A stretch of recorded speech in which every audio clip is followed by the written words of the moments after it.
Welcome to the Murphy, Sam, and Jodi After the Show podcast. Rhonda called the show today with a keep the wow, being that she's never traveled alone.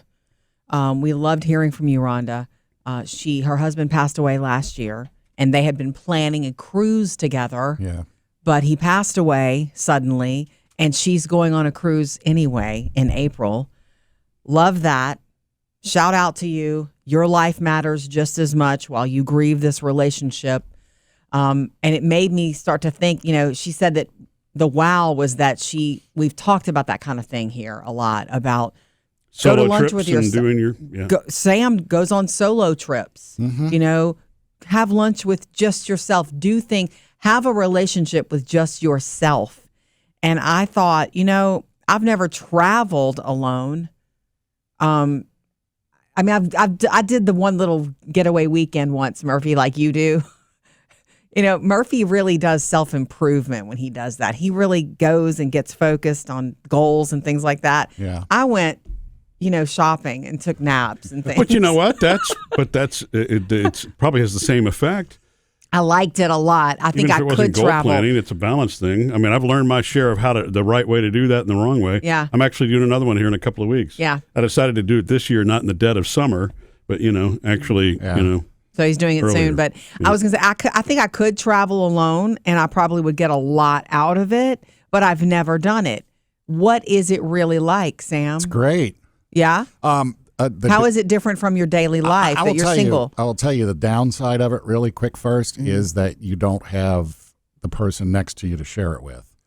Yeah. And that with me being single is what I find a lot, sitting on the sofa watching the Billy Joel documentary. You want to go, oh, wow. And the cat goes, yeah. Yeah, okay. Waste of time. But that's just one little thing against all the other things to me that stack up. I mean, it's great to be on my schedule. I pick the flight I want to take. Right. I get up when I want to get up. I do what I want for breakfast, lunch, and dinner. I make all the plans. And I know this is sounding selfish, but I'm the only one there. So I'm doing it all. Sure. And it's all on my schedule. And sure. What's wrong with pleasing yourself? Not a thing. Yeah. I think now when I say I could travel alone, I could. And I have a lot of curiosity about the world. And there are a lot of things I want to do, little things. I'm not outrageous. Yeah. But I would be feeling like, wait, I need to tell Murphy this, or I would probably be blowing your phone up. Well, I mean, we do. I mean, like extended vacations. Now, Sam, your situation's different because you are single. You have no plan to be in a relationship, and so it's the way you live your life every day. Yeah. For somebody who is married and living their daily life, I think if both in the marriage are good with it, and that's exactly how you are, it's a healthy separation and good way to do things, and it doesn't have to be some elaborate trip. No. But it's different because you're purposely focusing on yourself in the midst of the relationship. On things that are uniquely yours. My friend Naisha does something. She literally calls it her own date night.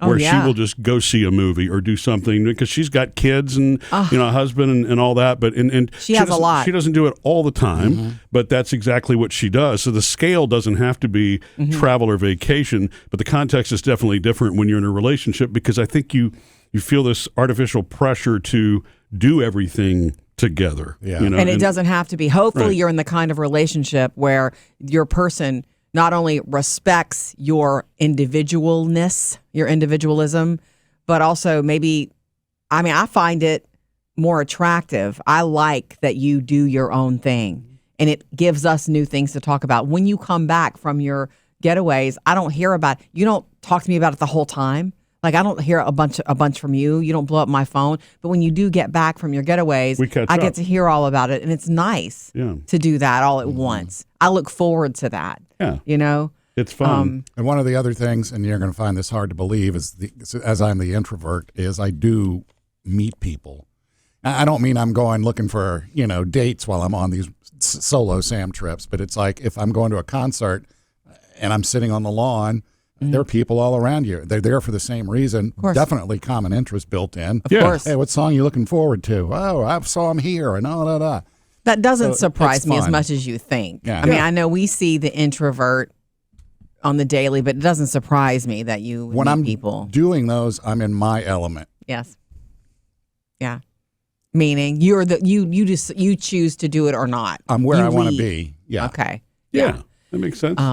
Well, what is your next? Are you doing a solo trip this summer? Because I think you're traveling with your son, right? Yeah, Sam? the trip this summer, Sammy, my oldest, wanted to do something together because I had talked about going to Chicago. And he's like, yeah, I've always wanted to go to Chicago. And it just kind of got around to, let's go together because we know we're going to want to go see a Cubs game. Other than that, we are really That's nice. We've been looking at comedians that are stopping by or concerts or just every time something pops up in Chicago, we got to go eat at this pizza place. Yeah. So we're kind of putting it together. The two of us are going to go 5 or 6 days and have fun. Now, I will at some point try to sneak in even if it's a long weekend solo Sam trip because I still need to get that. Yeah, good. See, that's a relationship. That's having a healthy relationship with yourself and giving yourself a vacation, a break from your everyday life. Yeah, and that's also when you are single, like you are, which is not a joke, by the way. I'm not saying that in a joking way. There's nobody to push you to go do that. You have to push yourself to do that. And so, like Jodi's saying, that's a healthy thing, pushing yourself out of a comfort zone or out of your routine more than anything else. Yeah. Because our routine is such a weird thing. It's a comfort, but it's handcuffs at the same time. Yes. And you really have to, you have to balance it all, all out. And I'll tell you this too, because of my personality, sometimes I turn into my own personal honeydew because it's like if I'm going on the solo Sam trip to somewhere, I know where I'm going. I know what I want to do. I got time to make the reservations. I got time to do that. And so it always comes down to like 2 weeks before the trip. Okay, I got to book this vacation. You feel your own pressure. Yeah. Your own pressure. Yeah. I always thought it was really funny when you first started doing the solo vacations that your mom, Miss Jodi, didn't understand. I love that because I understand her point of view is that what did she say to you? Why are you going by yourself? Yeah. She and my dad did everything together. And when we were kids, the family did everything together. So that's what she's used to. And that's also generational. That's what she's used to. Yeah, my parents would have never done anything like that separately, even though it's a very, it's a healthy thing to do. But again, there's nothing wrong with that. There's some people that do want to do all those things together. And there's you got to know yourself. Yeah. It's a combination of, of all of it. I think after someone's passing, which is really what brought this up, and Rhonda. So Rhonda and actually others who've reached out in the past to us, the same thing, is part of that is cathartic. It's probably very difficult in that setting to really challenge yourself to go out there and do that, but it opens up, I think, a lot of things that are very healing. It gets you out of the environment once again. It's a change of scenery, but I'm sure it's extra difficult at that point, too, because if you were a couple that did do everything together and that's not what you're used to, that first time stepping out to do that, could be, it can feel challenging. But you know what?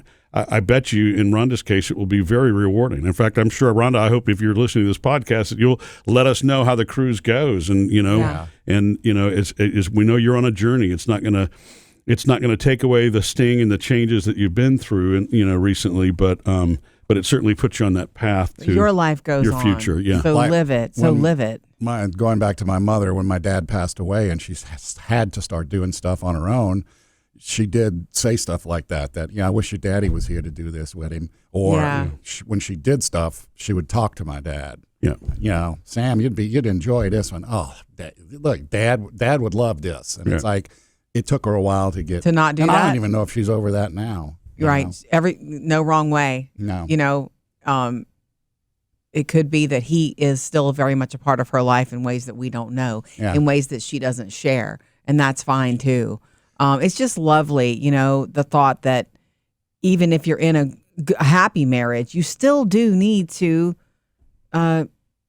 focus on yourself. You have a relationship with yourself. You have to have it. Can I ask you both a personal question that way? Yes. Okay, forget about the retreat, Murphy. If there is something that you really want to do that Jodi's not going to be interested in, where would that trip be and what would it be? Same for you, Jodi.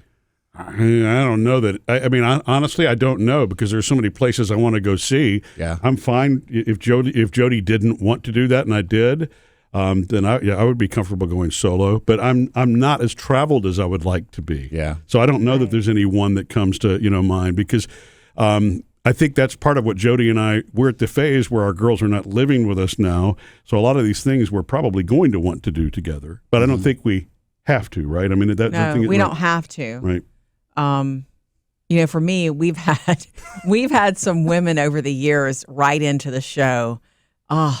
And one of the ideas was, and this lady, I think her name was Kathy, she said, I do my own getaway every once in a while. She's a busy career working mother, and she picks a hotel, maybe in town, maybe not in town, but she goes for a couple of nights, checks in, eats room service, goes to the spa, watches movies, does whatever she wants to do. I could do that any weekend. Yeah, right. And I have not done that yet. Whenever I did my one little retreat for a weekend, it was 2 nights, 45 minutes, an hour away. I did a bed and breakfast. Mm-hmm. And that was the bed and breakfast where the lady who was running the place kept coming in and talking to me the whole time. She was really nice. But the next time I get away, I might do that instead, Murphy.